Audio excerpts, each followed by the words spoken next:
Ladies and gentlemen, a very good afternoon to you all. The India International Science Festival is an annual event that celebrates science and technology and highlights its role in spearheading our country's progress. First launched in 2015, the India International Science Festival aims to inspire curiosity and to create a knowledge society.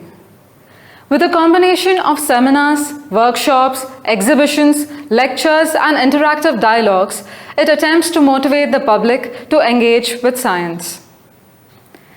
The focal theme for this year's India International Science Festival, Science for Self-Reliant India and Global Welfare, hopes to bring out the strength and potential of Indian science and technology in not only achieving an Atmanirbhar Bharath, but also in addressing global challenges. This festival is scheduled to be held from 22nd of December to the 25th of December 2020 and has the participation of various science and technology organizations all over the country. We are here today for the curtain raiser event being organized by the Vikram Sarabhai Space Center. Shri Cherian, Associate Director, Vikram Sarabhai Space Center, is a specialist in the field of materials and hardware manufacturing for launch vehicles. To initiate the program in its grandeur, I request Sir to kindly deliver the welcome address. Respected Shri S. Somanath, Director VSSC, Shri M. Mohan, Deputy Director MME, Srimati Athula Devi, Deputy Director MSA, Dr. Achichankar S Nair of the University of Kerala, and my dear friends, a very good afternoon to all of you. India International Science Festival was launched in 2015 as an annual event to promote science and technology in the country and to demonstrate that science and technology can lead India to the status of a developed country within a very short span of time. It basically aims at engaging the public, celebrating the joy of learning science, and to showcase how science, technology, engineering, and mathematics and its study provides us solutions to improve our everyday lives. We are celebrating the 6th edition of IISF in 2020, and the theme selected is Science for a Self-Reliant India and Global Welfare. This event has been projected as the largest science festival in virtual environment. And the Ministry of Science and Technology, which is basically organizing this event, has requested that curtain raiser events be conducted in all major institutions, and VSSC has been identified for the same. And we are conducting the same today. So, a self-reliant India or Atmanirbhar Bharath, the way we call it, we aims at India playing a bigger and more important role in the global economy. It is about self-sustaining and self-generating. Not only should more products be made in India, they should also be globally competitive, both in price and quality. Technology plays a very major role in this. It also should be about making in India for not only us, but for the world also. When we talk of self-reliance, ISRO has been always one of the best examples for this. To give you all a typical example from VSSC, we were importing titanium alloy pressure and tanks earlier. Then what we did was we wanted to indigenize. We started off by importing the titanium alloy forgings and realizing these tanks within the country. Then as a next stage, we moved on to realizing these forgings from imported billets. Then we started making these billets also from imported titanium sponge. And then finally, to make it totally indigenous, we started making the sponge also in the country at KMML near Chavara, making the product fully indigenous. This is a typical case of backward integration. So this is the way we have been working, and we need to go forward a long distance, and our focus should be on more areas of technology, especially electronics and related areas for indigenization. This requires actually a national level collaborative effort and also substantial investments. Let us hope that we will be able to do it in the immediate future. Now let me come to my assigned task of welcoming you all to this function. I am happy to welcome Shri S. Somanath, Director VSSC, who is presiding over this function. As you all know, Shri Somanath is a person who is dedicated to the idea of extending the benefits of science and technology to the common public in all corners of this country. He has wholeheartedly participated and supported all outreach programs of VSSC. He has also taken very special interest in planning and organizing this event. He has also taken time off from his very busy schedule and he is with us today. So we welcome you, sir, to this curtain raiser event of IISF 2020 being organized by VSSC. And next is Mr. M. Mohan of the Materials and Mechanical Entity, which has always been in the forefront of equipping Indian industries to support the Indian space program. And MME has been actively promoting Atmanirbhar, and so we have the right person to talk about Atmanirbhar initiatives of VSSC, Shri M. Mohan, Deputy Director, MME. And MME actually specializes in manufacturing and materials and has successfully built up substantial capacity in Indian industries through new initiatives. So let me welcome on all your behalf Shri M. Mohan to this function. And we have with us Srimati Athula Devi, Deputy Director, Management Systems area. She and her team is behind the successful conduct of this event in virtual mode. Let me welcome her to this virtual event. And Dr. Achuthsankar S Nair is not a new name for us. He is the head of Computational Biology and Bioinformatics in the University of Kerala. And he is also a very prominent proponent of the idea, science for the masses. He actively participates in activities popularizing scientific thoughts and to instill scientific temper in the young people of this country. So when we thought of a person who can talk to us today on the theme of this year's IISF, we found no better person than Dr. Achuthsankar. So he also very kindly consented to speak to us. We welcome on all your behalf Dr. Achuthsankar to this function. And last but not least, an event of this nature is made a success by the active participation of all patrons. So I welcome all of you to this wonderful curtain raiser. Thank you all. Jai Hind. Thank you, sir. Shri S. Somanath, Director, Vikram Sarabhai Space Center, a doyen in the field of launch vehicle technology, is widely known for his techno-managerial prowess. He is also known for his crisp and effective communication of scientific ideas and widely acknowledged as an avid promoter of spreading scientific temperament amongst the common masses. I now request sir to kindly deliver the presidential address. Good afternoon. Welcome to the curtain raiser program of India International Science Festival. The theme of this festival is Science for Self-Reliant India and Global Welfare. This is an event which is a part of the Atmanirbhar Bharath. And the curtain raiser event, the original curtain raiser event has happened during 17th of November this year by our Honorable Minister, Dr. Harshavardhan. This curtain raiser event is part of our Vikram Sarabhai Space Center's effort to popularize this conference or the festival, celebrating the India science accomplishment and future goals. This is jointly organized by various institutions, the science institutions including CSIR, Vijnana Bharati and Ministry of Science and Technology. And I'm very happy that in the space program which is happening in Vikram Sarabhai Space Center and all our team here are happy to participate in this conference, in this festival, and we also be happy to be part of this curtain raiser program.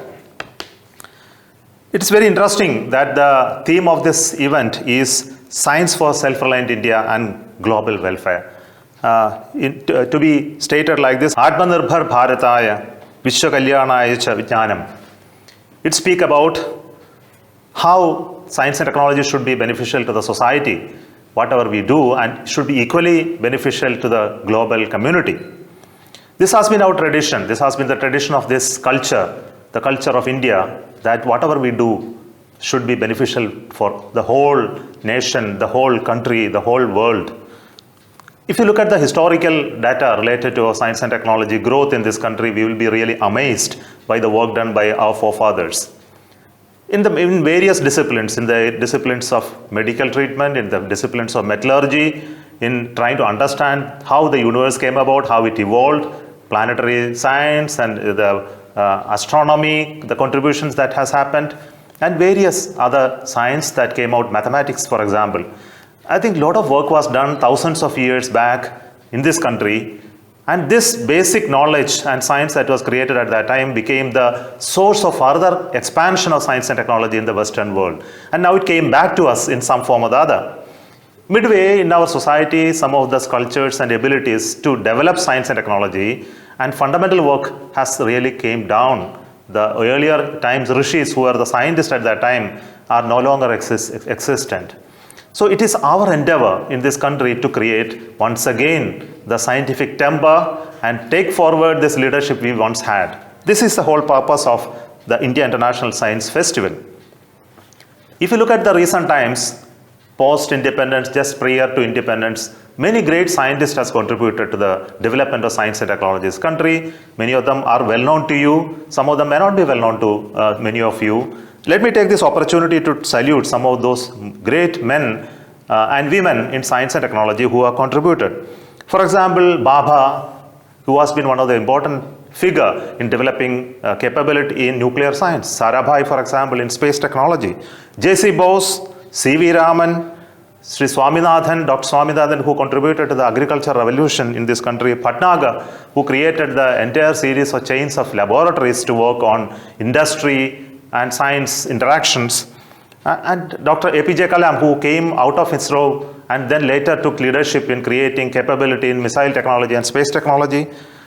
Ramanujam, who has kept us wondering about his work even today in the field of mathematics.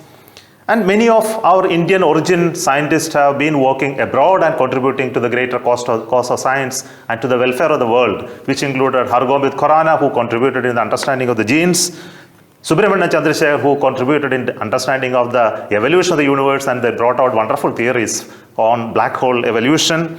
E.C.G. Sudarshan, who talked about the particle science and then brought out something very comparable to what of Einstein's findings. And many of them are there. I think these are all proud Indians who have contributed to the basic science and knowledge and technology in bringing about benefit to the society. One of the important initiative of government today is to bring about Atmanirbhar into our midst. That is to create what we need by ourselves. It includes science and technology as well. We have to work on science and technology to build the strength in this area, and then through that only a country is going to become stronger and greater. And ISRO is a classic example on one of these visions that our forefathers have created, that we wanted to create the space capability of building rockets, spacecrafts, building applications through indigenous technology. Of course, we have borrowed certain technologies at earlier times, and over the time, the content of the import content or the content from others, those who have been hired, has been substantially reduced by indigenous effort. And the latest of the rockets and the latest of the satellite that we build are purely on our strength that we are able to build.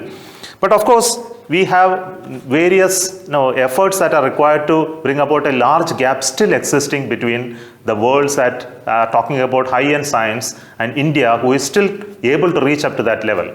Let us look at this time when we are looking at Atmanirbhar. Where exactly are we lacking, and how we can build this capability so that one day India will become the source of the knowledge and technology where the world will look at us with awe. For example, where from this knowledge and technology originate? It is simply from people.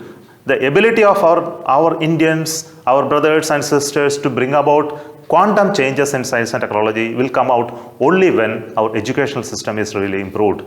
I am really happy that some of the revolutions that are happening now in the educational sector, including the new policy that is brought out for educational domain, will really bring about some substantial change in this domain. For example, the ability to learn fundamental science and look at things with great wonder and think in your own language. I think it's a really very important step that has been recommended. So learning early time in your own mother tongue, I think this is one important step.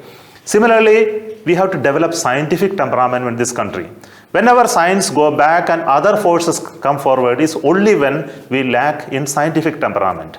Basically, you need to tell people that it is important to look at science and technology as a prime mover of the society rather than any other forces. The moment that has happened, the society will look at scientists and technologists with great respect. And this is one of the ways that we motivate each one of them. Another important area is to enhance research content in our educational institutions, our scientific organizations, and really substantial support has to be given. This also cannot be built over a time. Even today, if you look at the world, the type of research output, the publications that come out in this country are much lower compared to many other countries who are claiming to be top in the science. This can be organized only through bringing about skilled people into organization, promote research work, and not really commercial alone in this area. And this has to happen only in higher educations of learning. We need to attract people who are really fond of science and technology and not really working in IT domain where money becomes an important parameter in bringing about business. I think that is important, but at the same time we need to bring in money in research as well. There is another area which we need to work is to bring about technology development which are appropriate to our society. For example, there are hundreds of problems in society which require solutions. And this is only way by which we can work on specific technologies. For example, one of the example which I can give is about water purification, where in villages where there is a lot of water, but there is no potable water. And how we can treat the ordinary water into a potable water and supply to societies. And solar powered systems, how we can install in villages and then make the life of villagers much more better. How do we really convert products into biofuels and then make them use and energy efficient chulas? How to look at medical services in this country which can be cost effective compared to many other medical support services existing elsewhere in the world. And how to look at the medical research to be augmented in this country. We are still a large chunk of our medical requirements are met through indigenous development. This is something really wonderful, but we need to do fundamental research in medicines and then make them available to our society in much more volume. There is another important thing which we need to do is to invest in infrastructure for research. I must tell you that we need to have significantly better infrastructure to conduct research, which are especially in the higher end. But for basic research, probably we are well equipped today. But to do higher end research in terms of technology, in the area of genomics, in the area of semiconductor devices, in terms of material science, the capability has to be substantially increased. I am sure while we are celebrating the science and technology growth in this country, we must also make out a charter, make out a long-term plan on how we can enhance in each of these areas and create an ecosystem in this country where science and technology will be revered, looked at with great awe, and there will be respect for the people who are working in this area, and they will be rewarded what they duly deserve. And through this process, I am sure over the next few years, maybe 10 years or so, the capability in science and technology in this country will grow, and we will be again at the pinnacle of the science and technology world of this whole globe. And through that process, we will become the contributor for the welfare of the global community. It will be I am sure only India can claim this. You have been talking like a Vasudhaiva Kudumbakam. When the whole world is your family, I think each one of our contribution will build a stronger world, a stronger nation, and a stronger individual. Thank you so much for being part of this Curtain Riser program of IISF. And I'm sure each one of you will listen to the subsequent talks and then get encouraged to participate in this conference and make it much more successful. Thank you so much. Thank you, sir. The speaker for today's invited lecture, Dr. Achichankar S Nair, heads the Department of Computational Biology and Bioinformatics at the University of Kerala. He holds doctorates in engineering and music and is a recipient of several awards. He has authored numerous books, scholarly articles, and research papers. He is known for his efforts to bring science to the masses. Sir, it is an honor to have you with us. I invite you to kindly deliver the special lecture.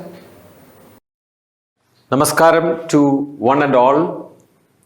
I am very happy to address the science enthusiasts under the banner of this great festival of science. Our country has made good progress in many facets of science and technology ever since we achieved independence. We all know of the self-sufficiency in agriculture that India has achieved. There was a time when world powers feared that people of India would starve because of our inability to produce food for all. And there was a time when wheat was imported into India. In 1975, the situation has changed, and we we are not dependent on any other country for our food, even though we continue to do exports in many other areas. And also we import from many other areas, and we also export to many countries. If I were to tell you one application of science and technology developed in India that has touched everyone, my choice would obviously be the indelible ink that all of us use during the elections.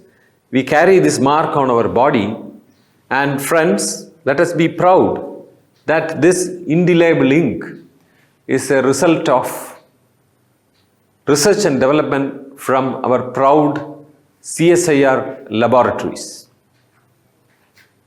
As a person from the south of India, I would also like to tell the listeners that a great science and technology development has come from this end of the country as well. Something very humane, the Shri heart valve, developed from the Sri Chitra Tirunal Institute of Medical Science and Technology. I am told about 1 lakh of people live on their normal life with their heart beating with the valve that is produced from this science and technology development. Friends, a buzzword in science and technology today is innovation.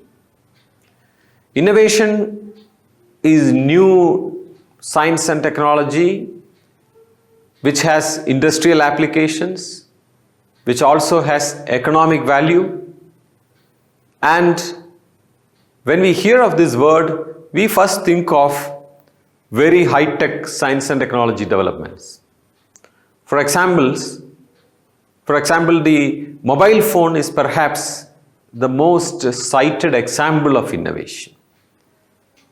In fact, the mobile phone is said to contain over 100 innovations in itself. The touch screen, many of the apps that are used, many sensors that are used, they all form a part of innovation. I address you from the Vikram Sarabhai Space Center. Rocket science is, of course, considered to be a very great innovation. But my friends, especially young friends watching me, I would like to tell them, innovation need not necessarily be always tied to high tech. Innovation can also be very simple, day-to-day developments which can sometimes have very great impact on lives of people. Rather, I would say everyone can be an innovator, or everyone is an innovator. When we are faced with a problem, it is innate tendency of human beings to innovate. If you face a problem, you find a solution for that. During the elections, ongoing elections in my state, people found out a way to touch the voting machine without the fear for the coronavirus. They use a simple impediment to touch the button, voting button. Well, some people have objected to it, but what I am trying to point out is that when there is a problem, people find a solution, and that solution need not be very high-tech. It can be very, very rudimentary, commonsensical, and it arises from the innocent mind of a common man or a common woman. In modern parlance, such innovations are called Jugaad Innovation. Of course, Jugaad is a Hindi word, but this word is coined in US to refer to simple innovations which are very impactful. Again, I would like to cite an example from the southernmost tip of India, Kerala, where a professor in the Agricultural University developed a small device by which you can dehusk the coconut. As you may know, Kerala is land of coconut trees. Coconuts are used very widely in all kinds of foods, from sweet food to curries. So every house is required to dehusk a coconut, and the traditional way of dehusking requires you to put a lot of effort. And the new device, which was innovated by a professor, has made life of those who dehusk coconuts far more simple and effortless. It's an excellent example of Jugaad innovation. There are people, most of us who travel in trains are very familiar with the water tap in the train, also in the railway stations. We find that these water taps, they are called waste not water tap. The moment you take your hand off, water flow stops, thereby preventing the wastage of water. This again is a local innovation from India, which has been purchased by many advanced countries, but there is nothing highly technical about it. So young friends, I would like to tell you, innovation can happen from simple innocent minds. Or rather I would say innovation is a very innocent activity. I had an opportunity to look at projects done by students in a school. Very small class, from early classes, students are doing projects. And in one project I found students suggesting that we don't need a lot of footwear in our house. Sometimes people buy footwear for fashion. Not that you need 10 footwear, but you want the footwear to match the dress that you are wearing. Something that I personally would say we should not practice. But if at all somebody wants to practice it, these students are telling us a way of doing it without incurring a lot of cost. They have one basic footwear, on top of which there is a Velcro. I think you must have seen a Velcro. You can pull it aside and you can just stick it back very easily. It sticks automatically. So they have the top of the footwear can be of different colors. There are straps of different colors. There are patterns and designs of different colors. You can just paste it on top of your footwear and the footwear takes a very new look. But basically you have only one footwear, but its look changes by simply affixing a pattern specially designed to make it look different. This is very innocent innovation, I would say. It has tremendous potential to be made into a product that can be a great success in the market. So what I am trying to hint at is the ability of all human beings to innovate, sometimes in very simple ways, sometimes in very complex ways, very high-tech ways. When we speak of innovation, we very often think of the electric bulb. If you search the Google with the word innovation, many images that come up will contain a bulb. Why is this? Well, bulb seems to have two connections to innovation. Because when a bulb brightens up, it is an indication of a new idea. But bulb is also an innovation, and this innovation is credited to Edison. Edison is a person who has produced more than 1,000 patents. That means he has innovated more than 1,000 times. 1,000 innovations are there in his name. As you may know, Edison was an American citizen. And it might occur to you whether a person from a particular country is more likely to innovate than a person from another country. For example, if you look at an average Indian university and ask this question, how many patents they have produced, many of them may not have produced patents. Some of them have very small, handful number of patents over 50 or 60 years. But whereas an American university, average university may surely have more than 100 patents a year. So this makes us think. In the context of Atmanirbhar Bharat, it makes me think. Is something wrong with our country, with people of our country? Well, my answer is an emphatic no. The reason is that many of these patents that seem to be coming up from America or England or other countries, advanced countries, we find that many of them are contributions of Indian scientists and technologists. What does that tell us? That tells us that we are capable of innovating. Perhaps the environment for that innovation is yet to emerge in our country. If everybody has to come out with innovations, then everybody needs to be provided with that environment to innovate. It is that environment we need to develop in our institutions. We will be able to innovate. Sometimes we may ask, our institutions may not have as many funds like the American universities or research organizations. True, it may be true. But then I also said, innovation is not always related to very costly high-tech inventions. It can also be very, very simple inventions like some of the examples that I mentioned, which are called Jugaad Innovations. So at least that we should be able to produce. Innovations are a result of human intellect.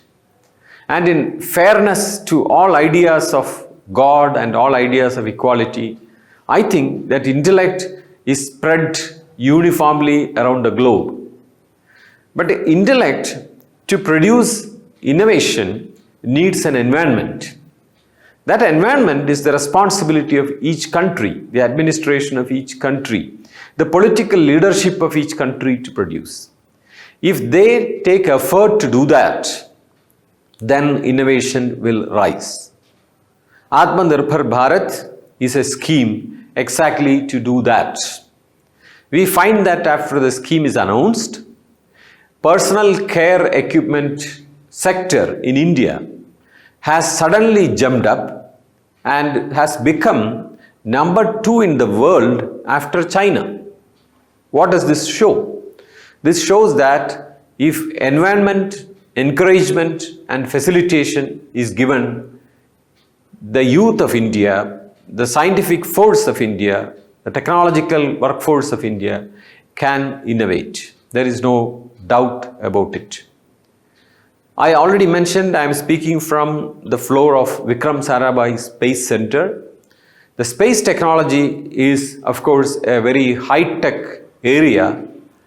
There, India has been able to be one of the world leaders, which shows that if you provide facility, costly facility and motivation in high-tech area also, we are able to innovate. We are in nuclear power also, we have made great strides. We are counted among top in the world in the use of nuclear power, both for peaceful purposes and for deterrent purposes. So the young people listening to me must think over this and come to a resolution about their ability and their responsibility to innovate. Now, Atmanirbhar Bharat, I would say, should not be looked upon as a seclusion into the country.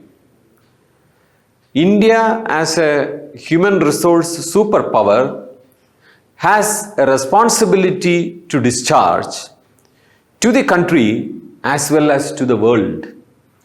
So when we innovate, of course, our first priority is to innovate for the country, to solve problems of the country. But in the larger context, such innovations can also be, and there is no reason why we should stop that, it can be useful to the whole world. Friends, I think that we must start looking for problems for which innovation is required. And this requires a big picture of world, big picture of society, big picture of life. For instance, have you ever thought who is the biggest killer of the mankind? What kills human beings most? Are they snakes? Is it lion? Is it terrorists? Well, the answer is none of this. The answer is that most human beings are killed by mosquitoes. And therefore, innovation related to managing mosquitoes would be something that is relevant to the whole world. Of course, it is relevant to India, but this is something that is going to be relevant to the whole world. Another menace of the human society is the pesticide menace. There was a time when we thought pesticides were a gift of science and technology, by which agricultural production was bettered, crops yield was increased, but later we found that it was not as simple as that. The chemical called DDT at one time was considered to be a very great boon, later was detected to be a highly dangerous thing for the health of the humankind. It was banned, and it was the American government found it very difficult to actually even manage what was already sprayed on the plants. And as many of you know, the awareness about all this came up with the book, famous book titled The Silent Spring. But today, we still have the menace of pesticides. We have production of lot of vegetables, but our confidence in eating those vegetables is affected by the pesticide scare. The young friends listening to me, a challenge before you is to develop technologies to identify pesticide residue in a low-cost do-it-yourself kit. Currently, the pesticide residue is detected using very sophisticated instrument by taking samples of vegetables. What we need is that we must have a do-it-yourself kit at home. Like there are people who are diabetic, they have very simple instrument at home with which they can test their sugar levels. Can we have similar strips? Something like you put vegetables into water, fixed quantity of water, for a fixed amount of time, let us say 1 hour, then the vegetables are removed, you put a small strip into that water and it shows presence of various common pesticides. If it is possible, the whole world would benefit by such a innovation. Young friends, I am sure you can find hundreds of such requirements of human life in which you can innovate. I would also like to tell you that high technology, very advanced technologies, when they are used to innovate, they usually solve one problem, but then they bring up 100 other problems. And when I speak of this, I am reminded of the character Bijasura in the Puranas. So if you attack Bijasura and wound him, and if one drop of his blood falls on the floor, then thousands of Bijasuras would grow from that drop of blood. Technologies sometimes seem to be like that. You use it to solve a problem, and that problem is solved, but 1,000 new problems are generated. You have the mobile phone, which is an indispensable part of the modern day-to-day life. It is a convenience that we can never ignore or we can never live without anymore. But the same mobile phone creates a large number of problems. It creates social problems. It creates psychological problems. It creates health problems, physiological problems. You know, people sitting in front of the computer for a long time looking down into the small screen, their eyes are affected, their neck is affected, their health is generally affected, obesity is, they catch up with obesity. Now, as far as young people are concerned, rather than saying no to technology, we must continue to attack these problems also. There is no other way. You cannot wish away the ills of technology. When you solve problems of these sub-problems are solved, perhaps they might give rise to other problems. But that seems to be the way with the world. That when you create new knowledge, you understand that the ignorance has increased. This is rather philosophical. It should not stop you. You should continuously be trying to leverage technology to solve problems. Some of the science and technology that has been developed raise ethical issues also. Biotechnology being used to modify crops, or machine learning being used to read the emotions of people, these all could cause serious concerns and discord in the society. If computers could read your face and read your political bias, then it is going to be used in autocratic states to victimize people. There are countries, unfortunately, like China, where such inhuman steps are very likely. In democratic countries, we have at least a hope that such things may not happen. But these technologies, when they fall into wrong hands, hands of autocratic leaders, hands of fascist countries, fascist philosophies, they can be misused on the helpless citizens. These issues also need to be addressed by science and technology. But on no account, such thoughts should make you anti-science. There are some people who pit science against God. Well, there are different opinions about God as to whether God exists. If God exists, you know what his or her role is. But whatever it be, I would like to say to those who believe in God, it is quite natural to believe that human beings are created by God and therefore their intellect is gift of God. And what is science? Science is a gift of the intellect. And therefore, I would say science is a gift of God if you are a believer.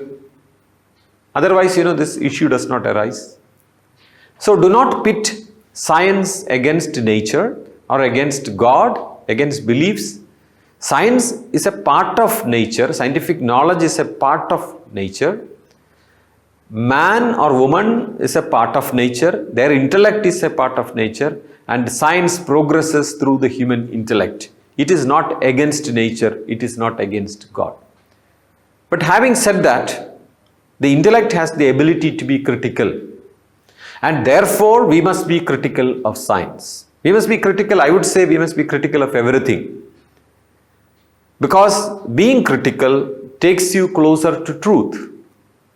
It refines your knowledge and your perceptions. And this is applicable to science also. Happily, science does not look down upon critical views. Science progresses through criticizing its own knowledge.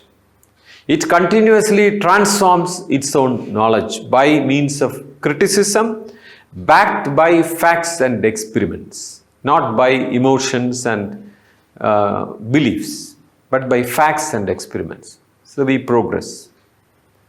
While we embrace science and technology, while we even look at it critically, we must also try to balance it with a way of life that is indigenous to India and a way of life which has been recommended by the great Mahatma Gandhi, who recommends a village-like life wherever possible. At one time it was looked down upon as an impractical idea, but today, with the notion of climate change, what Mahatma Gandhi said stands out very, very clear and scientific. When Mahatma Gandhi said, we must live using resources from our immediate surroundings, say 3 or 4 kilometers, well, that would mean an economy that is not very vibrant, but definitely it would mean a nature that is more healthy and with no danger of climate change. When you import marble from Italy to lay on your house in Delhi, what you are doing is making your economy vibrant, but creating a hole in the ozone layer. Because this process of bringing the marble from Italy to Delhi, the transportation will cause carbon dioxide emission, and which will go into widening the ozone layer hole. Gandhi never argued out these scientific aspects, but today as we look back, we find that what Gandhi recommended had a lot of science in it. So therefore, we must try to balance our indigenous ways with the modern science and technology. What more better example than talking about the traditional bouquet used in India. In the home state, my state, people were greeted with very simple bouquet which was completely biodegradable. It was made in small scale units, even made at home and sold through markets, local markets. But today it has become an industry. I buy bouquets from a flower boutique, and I am told these flowers come from another state, and they are wrapped in plastic. They are kept inside an air-conditioned room. What are we doing? We are damaging nature. We are working against Gandhi's norms of meeting your requirements from immediate vicinity. Not only that, it is plain unscientific to wrap flowers with plastic when we had wonderful ways of gifting flowers wrapped in leaves of lotus. So I foresee that these young people before me, they will adopt wherever possible they will adopt indigenous, nature-friendly, aesthetic ways of Indian life. And wherever required, they will use their intellect, introduce science and technology, address its demerits, and try to balance both these ways of life as required. Let us remember, India is walking, taking strides surely to be at the forehead of the world. I have no doubt that India will be a superpower, one of the superpowers of the world, along with America and China, as an economic power, as a knowledge power, as a political power. We must all assume ourselves to be heroes, to lead this march into the forehead of the world, and hold technology as well as indigenous ways of life together, balance them and use them in this march to the pinnacle. I wish all the young friends all the best, and I hope that many of them will take up science and technology as a career, either to do research and development or production, or also to teach and to use. And always keeping in mind that we are destined to serve the country as well as humanity. Thank you very much. Jai Hind. Thank you, sir, for your enlightening words. Shri M. Mohan, Deputy Director, Vikram Sarabhai Space Center, leads the materials and mechanical entity of VSSC. In his outstanding career, Shri Mohan has actively encouraged industry involvement in VSSC's programs and has spearheaded development of indigenous manufacturing methodologies. He can rightly be recognized as an energetic promoter of achieving an Atmanirbhar Bharat. I now request Sir to kindly shed light on the Atmanirbhar initiatives of VSSC. Ladies and gentlemen, good evening to all. I am very happy to share with you a few insights on the Atmanirbhar Bharat initiatives in VSSC, which has been very effectively been going on for the last few decades. As you all know, the primary goal of the ISRO, Indian Space Research Organization, and the Vikram Sarabhai Space Center is to provide the maximum benefits to the common man for various aspects available from the space science and technology. The main guiding principles for our ISRO and VSSC is very clearly brought out in these two slogans which we religiously follow. Our first chairman, Dr. Vikram Sarabhai, has very clearly informed us we should be second to none in the application of advanced technologies to the real problems of man and society. And following him, Professor Satish Dhawan, who was our subsequent chairman, very clearly brought out the efforts to be initiated within India when he mentioned that we must utilize the national expertise and capabilities in all our programs. So this has been our primary motto in going ahead from the initial phases in the 60s to the last 5 decades, wherein we have achieved various missions as highlighted in this slide. India currently has accomplished around 186 missions, which includes 77 launch missions, 109 satellite missions, 10 student satellite missions, and 2 re-entry missions, which also includes 319 foreign satellites of 33 countries. The various aspects and benefits of the ISRO space science efforts are brought out in these 4 verticals, what is now presently the guideline and principles what is followed in ISRO. The 4 verticals are the space applications, which is basically giving various aspects directly to the national level programs like the socio-economic security, the sustainable development, the disaster reduction, and the governance. The second part is to aid these efforts, the space infrastructure and the Earth observation satellites, the communication satellites, and the space science exploration missions, which also will include the ground segments for all these efforts, which has to be conveyed and communicate to the various public information requirements. To accomplish this activity, we have 2 segments of the activity in ISRO. One is the space transportation systems, which basically includes the launch vehicles of PSLV, GSLV, and the GSLV Mark III, as well as the capacity building activities with respect to the human resources, the technical infrastructure, the interface with the academia, industries, and various indigenization efforts.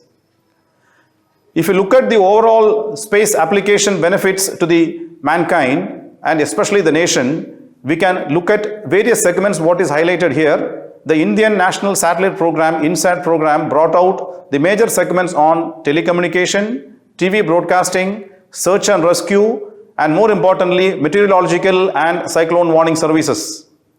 Similarly, for the remote sensing applications, it has got various segments which will be benefiting the activities in agriculture, water resources, environment, and land use, land cover, and ocean applications, etc. So for all these activities, the launch vehicle technology has been used to the best by the ISRO and transferred this information to the general public. One of the primary and very important activity which ISRO is carrying out through the space application is the early disaster warning method, by which even recently we could see that the cyclone warning has been very effectively taken care of by the administration so that we can minimize the casualty and any fatality. Similarly, one of the very proactive steps taken by ISRO is the potential fishing zone activity, which will be directly giving the information of the maximizing the fishing zone area through the satellite technology, and it will be directly transferred and communicated to the fishermen on the field so that they are able to quickly and maximally take the benefit out of this information.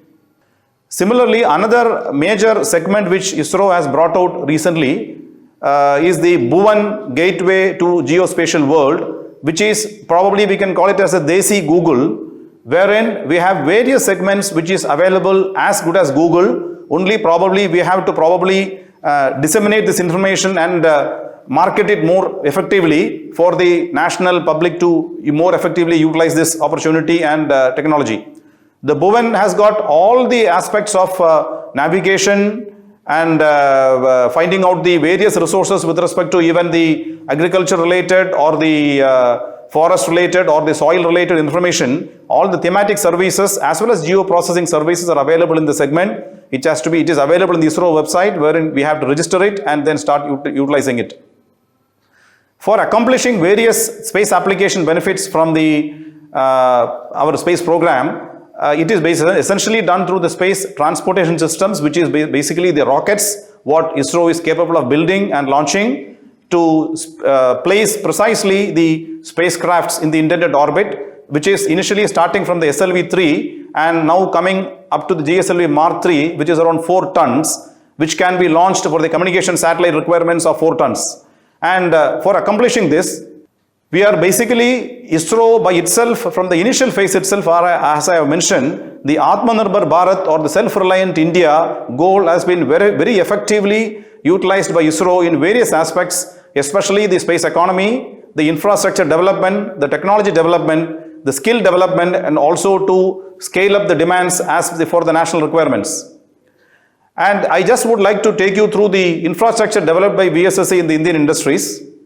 The basic philosophy of the ISRO industry was from the 80s and the 90s. Initially, the imported materials were used for making many of the hardwares of the launch vehicle as well as the spacecraft. Later on, slowly in the 90s, we had started indigenizing many of these materials, and the percentage of import materials was drastically brought down. And subsequently, when in the 2000 and beyond, we have even started indigenizing many of the critical components for the cast and the wrought alloy products, especially for the engine propulsion stages and engine requirements. And now in 2025, target is 100% indigenous reliability for the raw materials from our own soil for our own programs. This slide gives a brief overall view of all the work centers which ISRO is utilizing all over the nation. You can see the dots are spread all over the nation, starting from the north to the west and the east and the south.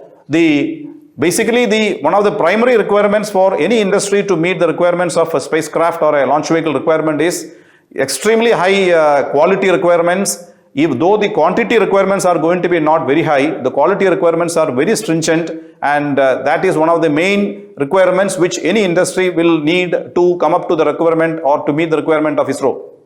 Just to give a brief description of the various parts of the launch vehicle, a typical launch vehicle will include liquid stages, solid stages, various hardware, and also the spacecraft coming at the top of the launch vehicle or the rocket. And for making many of these hardware and the stages, we have from the initial phase, that is from the 1970s itself, ISRO has started a program development and realization through industry. And as is highlighted in this slide, almost 85% of the total requirement of ISRO is met through the industry, starting from the raw material to the fabrication and also for the assembly of even bigger stages. So this is something which has been carried over from the last 4 to 5 decades, and presently ISRO is in a stage where we can hand over the total manufacturing and realization of the rockets to private industry, which is the recent development which has come in the nation. Just to give you a glimpse of a few major structures and achievements which is done basically for the Make in India program, which is it is effectively the Atmanirbhar initiative only. One of the major activity for the launch vehicle is the propellant tank, which is made of aluminum alloy, and the Hindustan Aeronautics Limited HIL Bangalore, where we have an aerospace division which is supporting the manufacturing of all the propellant tanks. Basically, it is made of 2219 aluminum alloys. Similarly, another major development for the rocket program is the solid motor segments, which is the first core segments of all the launch vehicles of PSLV, GSLV and Mark 3. And the raw material, many of the raw materials for meeting this requirement, from the managing steel from the columbium alloy, titanium alloy, and also the super alloys are all developed and realized through Mithani, one of our central PSU partner at Hyderabad. And this has been developed indigenously and also in collaboration with ISRO and the industry, which is very successfully working even today. Another major achievement for the indigenous program is the indigenous development of the titanium alloy from the sand, beach sand near Kerala, near Trivandrum. This has benefited the substituting of the import of all these titanium alloys for the various requirements of the propellant tank or the gas bottles or various other interface elements. The titanium alloy, the first basic material, this titanium sponge, is developed through this KMML Chavara, which is an initiative of the Kerala state government. So this is a combined effort of DMRL, ISRO and Kerala state government to successfully bring out and produce almost 500 tons of titanium sponge per annum. Another major important development which has been initiated is the indigenization of the hafnium plant development through CMET Hyderabad. See, this material is used for the columbium alloy and which is used for the making of the PS4, the 4-stage engine divergent of the PSLV. So which was imported, the columbium sheet itself was imported till some time. But once this effort has taken place and fructified, very successfully the sheets are being now produced through Midani for subsequent activities. Another extremely important activity is the manufacturing of the rings. Any rocket hardware will have all the structural elements will have the end rings and the bulkhead rings, which varies from 2 meters to almost 5 meters. And it was being in the 70s, it was being imported, and the material as well as the rolled ring was imported. And later on, through the initiative of ISRO and industry partnered, Bayforge at Chennai has already developed this technology in the 90s, and it has been very successfully being brought out with, as per the requirements and the numbers which is required for the ISRO program from Bayforge. Now the Midani also has brought out this capability of ring rolling up to this large diameters. Coming to the major subassemblies or stages development, just to give an idea about the number of stages or the major stages required for the launch vehicle program, the PSLV PS4 stage, the 4th stage of PSLV is a liquid stage with 2 engines, and the PS2 stage is a single engine, Vikas engine technology based stage developed for PSLV, for GSLV, as well as the engine is used for Mark III also. The cryo stage, what is shown here is the GSLV cryo stage, and the L40 stage again is another propulsive stage for the GSLV. And the spacecraft propulsion technology is used for all the spacecrafts of communication satellite as well as remote sensing satellites. For making these stages, one of the core activity or the heart of the stage will be the engines. And I am very happy to inform the audience here that all the engines of the requirements for the also ISRO launch vehicles have been developed successfully in India, starting from the very small engine of the PS4 engine, and also the cryo engine as well as the Vikas engine, which is already successfully under production at various industries in India, and the semi-cryo engine, which is a very large engine of 200-ton capability. It is now in the very advanced stage of production, and very soon it will be inducted in the launch programs. For making these engines, a few elements are one of these raw materials for the cryo engine, the copper alloy, which was being imported from Russia initially because the Russian technology was used for the development of the cryo stage and realization of the cryo stage. But one of the important issue was the availability of raw material, which was most of them were Russian specification. So it was imported initially during the development phase. Subsequently, slowly, all the materials of copper alloy and titanium alloy as well as super alloys have been indigenized successfully through various industries, primarily Midani at Hyderabad and also NFTDC at Hyderabad, which is an autonomous body where the copper alloy required for the CUS engine, the cryo engine of GSLV as well as GSLV Mark III has been very successfully realized and being produced now. This gives an idea about the manufacturing criticality of the cryo engine. The cryo engine, as mentioned, the cryo technology itself is a low temperature technology. The propellants are kept at LOX and hydrogen are used, liquid oxygen, liquid hydrogen, which are used at something like very low temperature, minus 250 degrees centigrade and minus 200 degrees centigrade. And for maintaining this, the propellant tanks have very detailed specific technology of insulation to maintain the propellant at that temperature, but subsequently it has to go through the engine to give its performance. For that purpose, the technology what is adopted is the engine will have an inner shell of copper and outer shell of stainless steel which are braced together, and for making the effective cooling of the engine, there are channels machined on the engine inner chamber. As you can see here, there are dedicated specific machines have been developed in India to adopt this technology and transfer technology from the elsewhere, so successfully being realized in India now itself. Similarly, the bracing of the engine of the copper as well as the stainless steel, which also needs a facility called rotary vacuum bracing facility, because two dissimilar materials of copper and stainless steel are being joined together. It is accomplished by a joining technique called bracing with two dissimilar materials with a brace alloy, and for effective sealing and joining, it has to be done in vacuum with a rotary motion being imparted for the engine assembly, as it's shown here. This technology also has been completely indigenized, and facilities are established in Godrej, Mumbai, as well as in HIL, Bangalore. Similarly, the propellant, again, we have to have the solid propellant in the core stages, the first stages of PSLV, GSLV or Mark III has got the solid stage of 139 tons or 200 tons.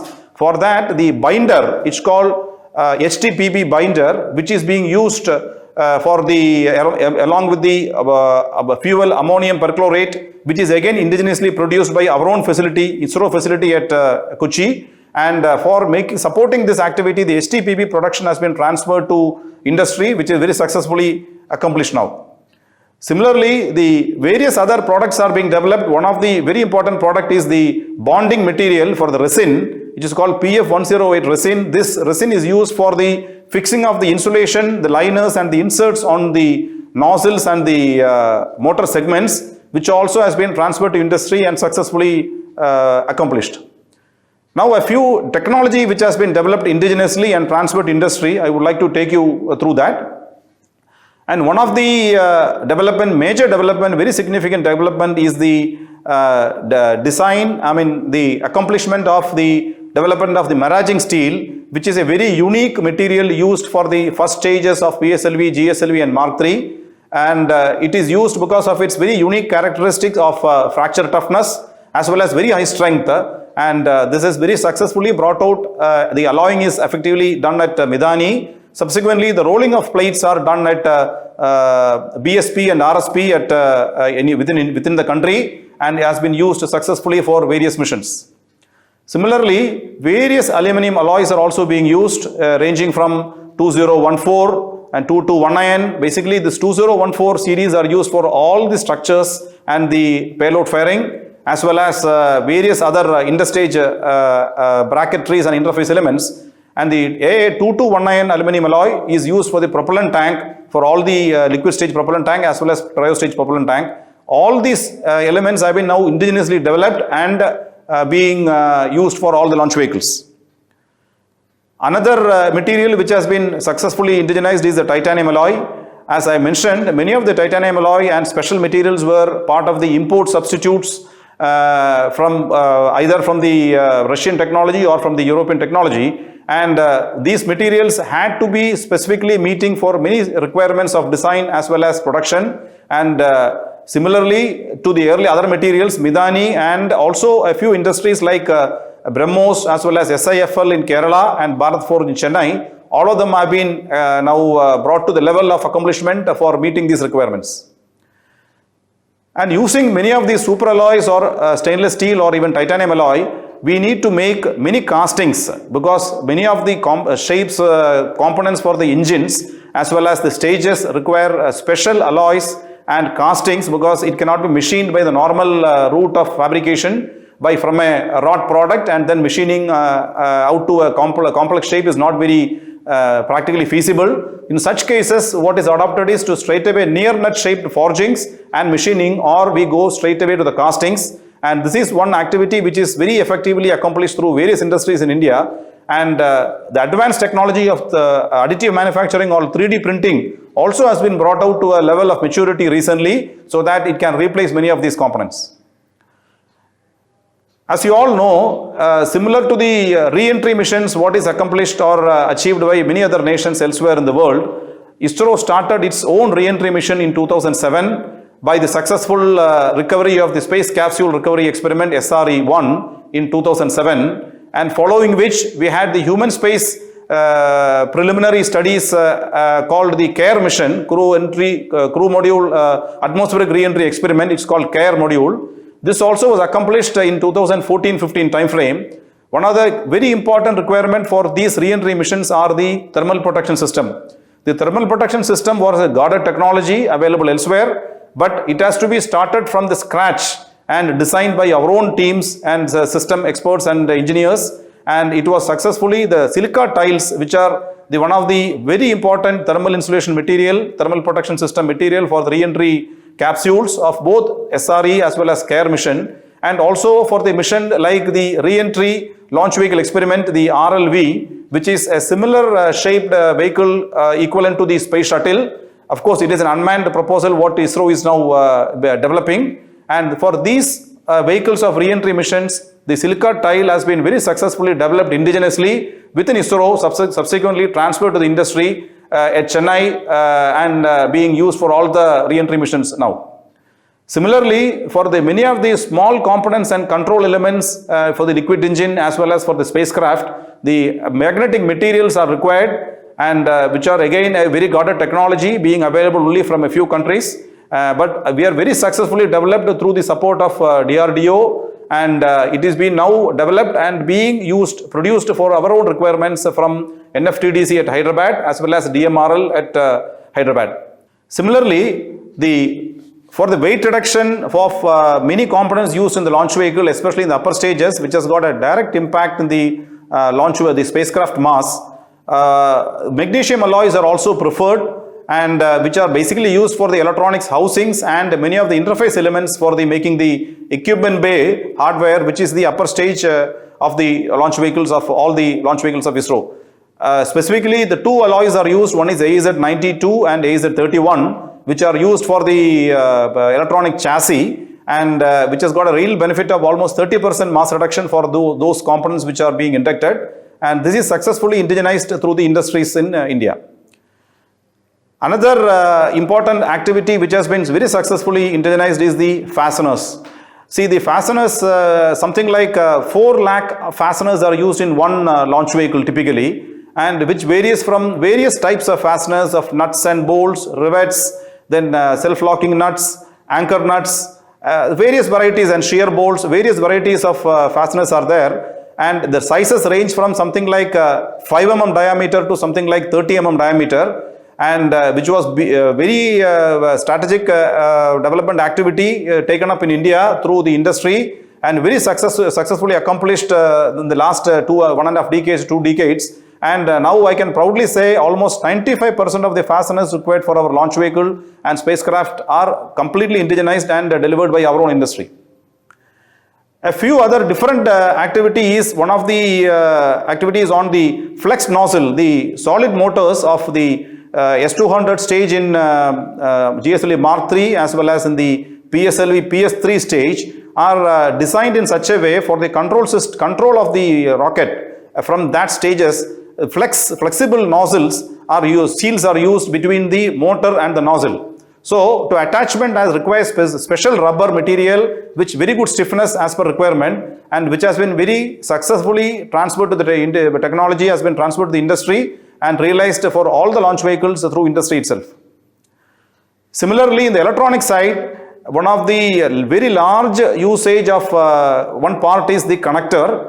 And as you know, for the maintaining the requirement of the aerospace grade, which is going to survive very harsh environments during the flight regimes, the connectors are the connections between the various electronic components and the other systems like the control system or the navigation system or the spacecraft system.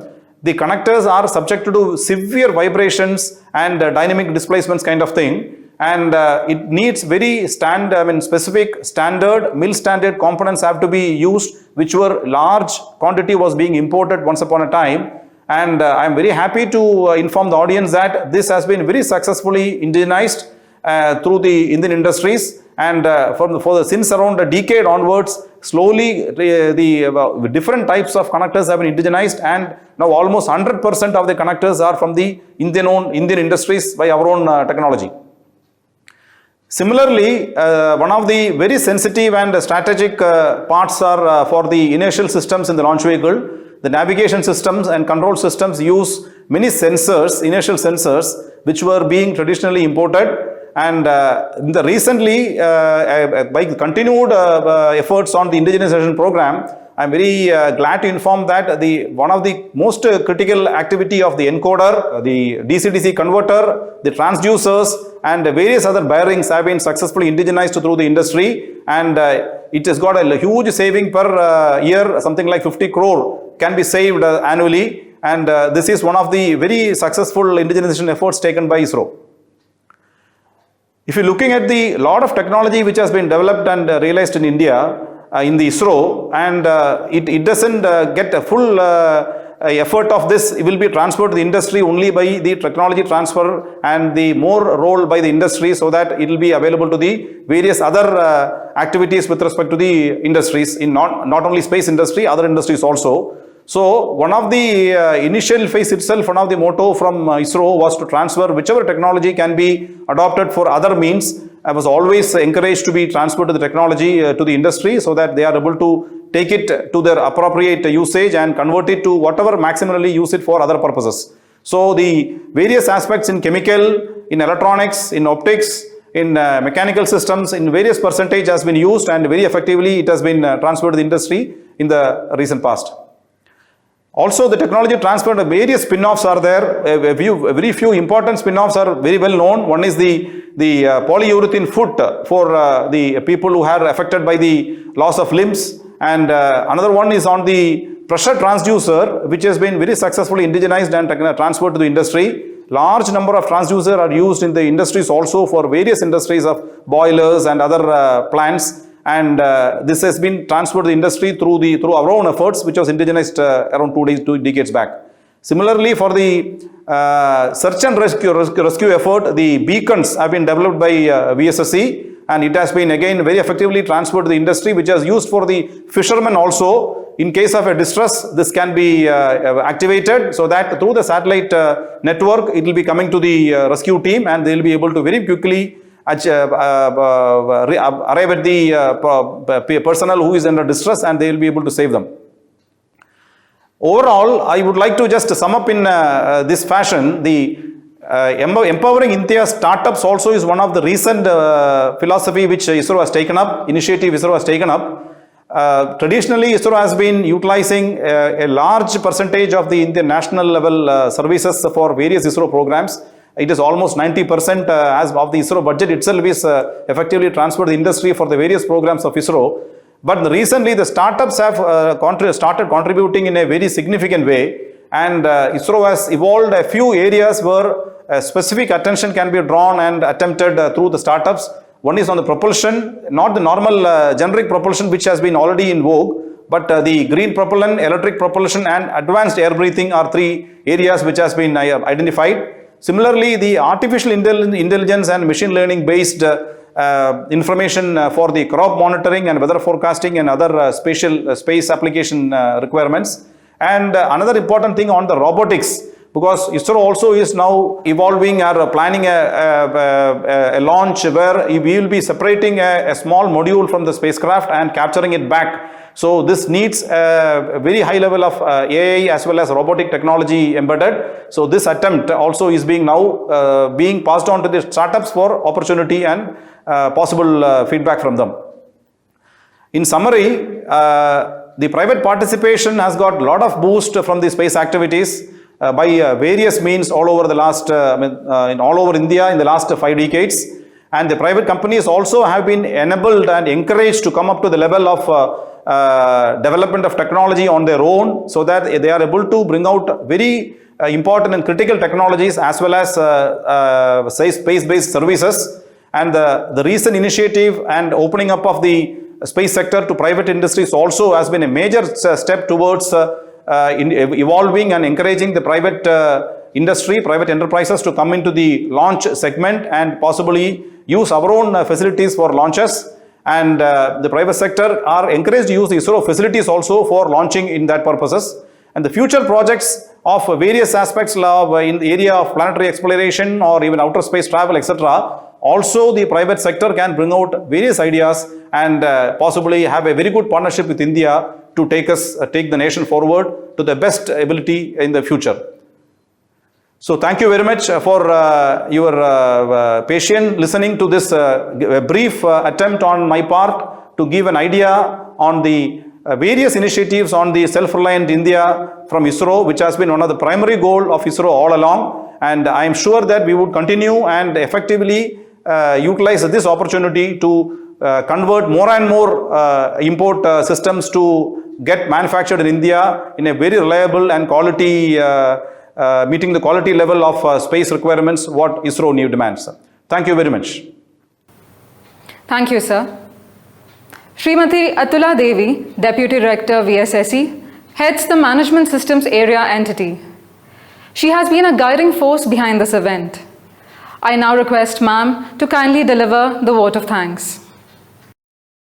Respected Director VSSC Shri S. Somanath, our invited speaker and guest of honor Dr. Achichankar S Nair, Associate Director VSSC Shri M. Cherian, Deputy Director Materials and Mechanical Entity Shri M. Mohan, and my dear friends who are participating in this virtual curtain raiser program of India International Science Festival IISF 2020, a very good afternoon to all of you. The India International Science Festival IISF, an annual event of our country, celebrates achievements in science and technology. This event, which started in 2015, attempts to showcase how science, technology and innovations could lead our country to progress. IISF 2020 is the 6th in the series, and in the prevailing conditions, it has been planned in virtual mode on digital platform. This year, the festival is more relevant as it will celebrate the efforts of our scientific community to tide over the pandemic situation, bringing about solutions that are essentially local and building a Atmanirbhar Bharath. In the curtain raiser ceremony of IISF 2020 held on 17 November 2020, Dr. Harshvardhan, Honorable Union Minister of Science and Technology, Earth Sciences and Health and Family Welfare, desired that more curtain raisers be held pan-India. VSSC was fortunate to be chosen as one of the institutes, and accordingly we have organized this curtain raiser program. Now let me move to my designated task. Shri S. Somanath, Director VSSC, was very enthusiastic about the event and readily agreed to preside over this function and address us. In his enlightening address, he literally took us through the magnificent achievements of our country, right from the prehistoric times to the modern days. In India, we have a tradition of conceiving and developing technologies for the entire humankind, considering the whole world as a family, Vasudhaiva Kudumbakam. He stressed that we have to innovate for the benefit of all and acquire back our old glory. Thank you, sir, for delivering the presidential address. Dr. Achuthsankar S Nair, Head of Computational Biology and Bioinformatics, is a very prominent proponent for science for masses. In his address, he observed the need for focusing on appropriate technology. They can be simple but should meet the needs of our country.